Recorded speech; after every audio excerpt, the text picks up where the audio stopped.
وقت کا پورا پورا احساس ہے، اگرچہ ہم تاخیر سے آئے لیکن جو اصول ہمارے بڑوں نے دیا ہے، جو پہلے آیا ہے ان کا کیا قصور، تو ان کی رعایت زیادہ کی جائے، تو بالکل کم وقت میں کوشش کی جائے کہ زیادہ سے زیادہ ہم اللہ کے حبیب صلی اللہ علیہ وسلم کی تعلیمات اور حضور علیہ السلام تسلیم دعا کی فضیلت وہ پیش کرنے کی کوشش کی جائے۔ دعا یہ ہم دن نہ جانے کتنی مرتبہ مانگتے ہیں، پنجگانہ نمازوں کے بعد تو دعا مانگتے ہیں، اور دعا کا ایک جو کنسیپٹ ہے اور ایک جو ذہن ہمارا بنا ہوا ہے کہ جب بہت زیادہ تکلیف آئے تو دعا مانگی جائے، بچہ بیمار ہو جائے، بچہ بیمار پڑے تو دعا کے لیے ہاتھ اٹھاتا، کوئی مصیبت آ جائے تو دعا کے لیے ہاتھ اٹھاتا۔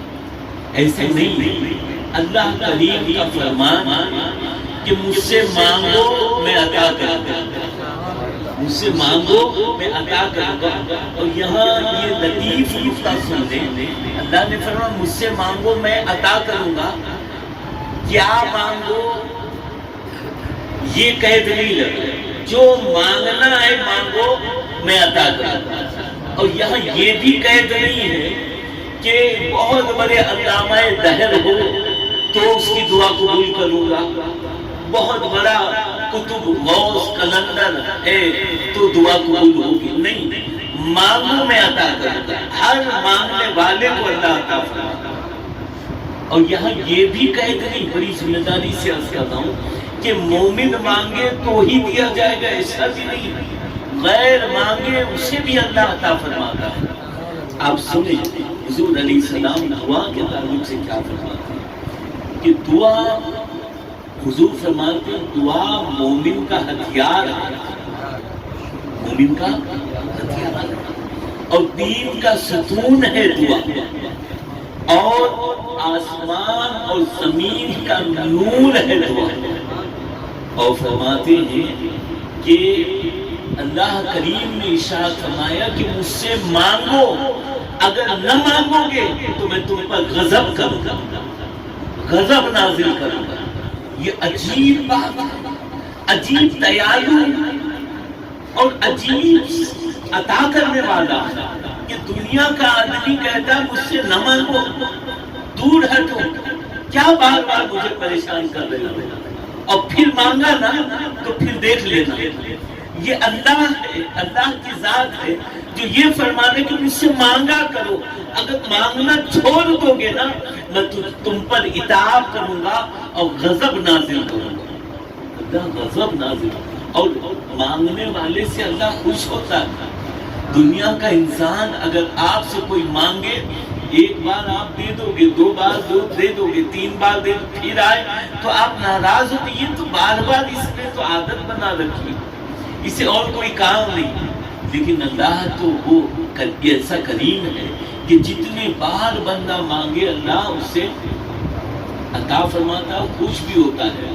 اور دنیا کا مالدار، دنیا کا دینے والا، اس سے مانگنے کے لیے کچھ وقت کی قید ہوتی ہے۔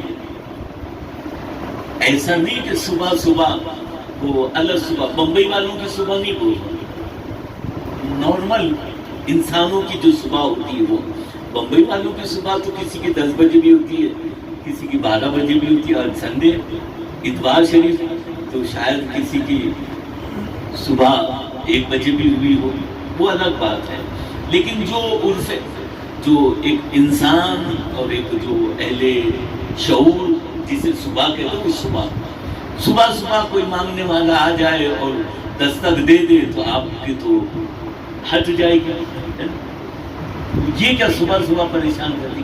کبھی آپ نے دیکھا مسجد کے، مدرسے کے چندے کے لیے بھی کوئی مائک لے کر آتا ہے، تو اگر صبح 10 بجے بھی ہمارے ایریے میں آ جائے تو ہماری ہٹ جاتی ہے، صبح سونے بھی نہیں دیتے۔ کہ یہ دنیا کا انسان ہے کہ وہ صبح کے وقت مانگنے جاؤ، نہیں سیٹھ آرام کر رہے ہو، دوپہر کا وقت نہیں، شاید دوپہر میں سیٹھ